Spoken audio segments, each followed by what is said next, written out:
दोस्तों आज हम SEPC लिमिटेड कंपनी के बारे में बात कर रहे हैं।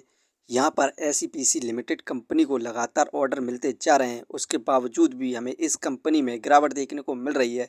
इस कंपनी की यहाँ पर गिरावट की दो मेन वजह है, हम दोनों वजह को देखेंगे और साथ में ही इस कंपनी से जो अपडेट निकल कर आ रही है, क्या इस अपडेट के बाद हमें कंपनी में दोबारा से तेज़ी देखने को मिल सकती है और इस समय हम कंपनी में बाय सेल होल्ड क्या करना चाहिए और कंपनी का नेक्स्ट टारगेट प्राइस क्या हो सकता है, सभी के ऊपर बात करेंगे। तो आइए वीडियो को स्टार्ट करते हैं।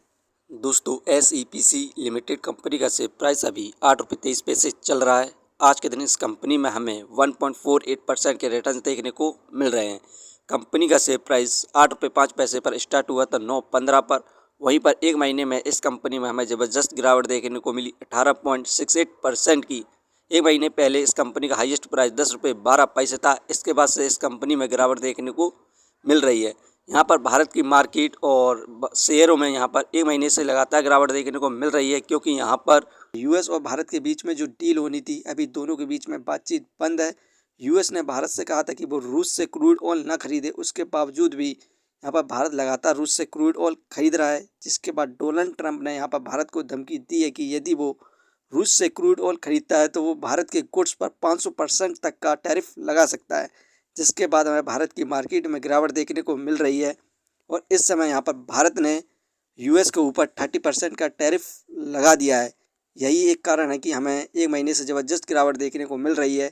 यहाँ पर सेकंड मेन गिरावट की वजह को देखें तो आप यहाँ पर देख सकते हैं, इस कंपनी के अंदर फिल की इन्वेस्टिंग दिसंबर में 0.60% थी, जो कि जनवरी में मात्र फिल की इन्वेस्टिंग इस कंपनी के अंदर 0.59% बची है। यहाँ पर हमें ज़बरदस्त सेलिंग देखने को मिल रही है फॉरेन इंस्टीट्यूशनल इन्वेस्टर के द्वारा सितंबर से दिसंबर और दिसंबर से जनवरी के बीच। यही कारण है कि इस कंपनी में हमें लगातार गिरावट देखने को मिल रही है। इस कंपनी की पॉजिटिव अपडेट को देखें तो यहाँ पर SEPC लिमिटेड कंपनी को 230 करोड़ का टर्न की ऑर्डर मिला है मोल लिमिटेड से। इस कंपनी को यहाँ पर इसमें चिकला माइन का कार्य करना है, जो कि महाराष्ट्र में है, और सेकंड ऑर्डर 269.7 करोड़ का मिला है अजमेर चंद्रिया से। इसमें इस कंपनी को यहाँ पर कंप्लीट कर 24 मंथ के अंदर इस प्रोजेक्ट को कर देना होगा। अभी हाल ही में SEPC लिमिटेड ने 3,300 करोड़ पर यहाँ पर MOU साइन किया था। इसमें इस कंपनी को यहाँ पर माइनिंग कंस्ट्रक्शन प्रोजेक्ट का कार्य करना है, जिसकी टाइमलाइन 10 साल है। इस प्रोजेक्ट को इस कंपनी को यहाँ पर 10 साल के अंदर कंप्लीट कर देना होगा। इसे एक महीने के अंदर यहाँ पर 3 ज़बरदस्त ऑर्डर मिले थे, इसके बाद ही हमें गिरावट देखने को मिल रही है, क्योंकि यहाँ पर फिल ने ज़बरदस्त सेलिंग करी है।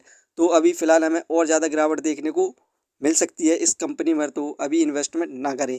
इस कंपनी को हम फाइनेंशियली देखें क्वार्टरली बेसिस पर तो सितंबर में 2 करोड़ का प्रॉफिट गेन किया, दिसंबर में 4 करोड़, मार्च में 10 करोड़, जून में 17 करोड़, सितंबर में कम हुआ 8 करोड़ हुआ। अब नेक्स्ट क्वार्टर आने वाला है, उसमें यदि कंपनी प्रॉफिट गेन करती है तो हमें दोबारा से तेज़ी देखने को मिल सकती है। फिलहाल अभी हमें और ज़्यादा गिरावट देखने को मिलने वाली है। इस कंपनी का हम फंडामेंटल देखें तो मार्केट कैपिटलाइजेशन 1,487 करोड़, जो कि बहुत बढ़िया है। इसके प्राइस के हिसाब से डेप्थ ऑफ इक्विटी 0.19 ठीक है, रिटर्न ऑफ इक्विटी 2.77। इस कंपनी के जो रिटर्न ऑफ इक्विटी बहुत ज़्यादा कम है, बैंक से भी कम रिटर्न दे रही है। अर्निंग पर शेयर 0.21 ठीक है, डिविडेंड दे नहीं रही है। Book value 9.69। ये शेयर इस समय बुक वैल्यू के पास ही ट्रेड करता हुआ दिखाई दे रहा है। Face value 10। दोस्तों ये कंपनी फाइनेंशियली और फंडामेंटली ठीक है, लेकिन इस कंपनी में यहाँ पर ज़बरदस्त सेलिंग देखने को मिल रही है फिल के द्वारा, तो हमें फ़िलहाल अभी और ज़्यादा गिरावट देखने को मिलेगी। आप इस कंपनी पर रिजल्ट के बाद इन्वेस्टमेंट करें, अभी बिल्कुल भी ना करें। यदि आपको कंपनी के बारे में जानकारी सही लगी हो तो अपने चैनल को सब्सक्राइब करें, जिसका नाम है स्टॉक एनालिसिस।